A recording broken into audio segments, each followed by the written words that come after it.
Okay, composition here, and we've got f and g, and it's worth saying something very quickly about notation before we start. We are asked for g of f of minus 2.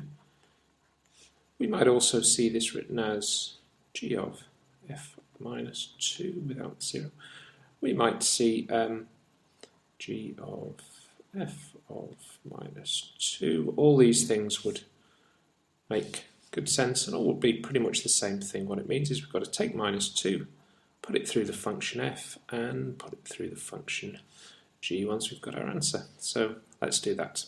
So g of f of minus 2 would be, well, let's take minus 2 and put it through f, which means we would cube it and subtract 4. So minus 2 going through f cubed gives me minus 8, minus 4, minus 12. So minus 2 in f gives me minus 12. Now I'll take that and put it through g, which tells me to double it, minus 24. That's it. That's a simple composition of function. Part B. Part B is an inverse, and there's a trick to doing these that is worth knowing, that if we set y equals as our function, x cubed minus 4, then the principle of doing an inverse function is to switch the range and the domain.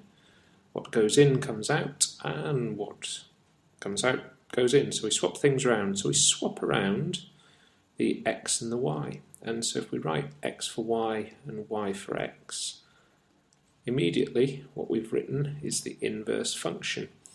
If we then simply rearrange this to give us the y, let's add 4 to both sides, and let's cube root.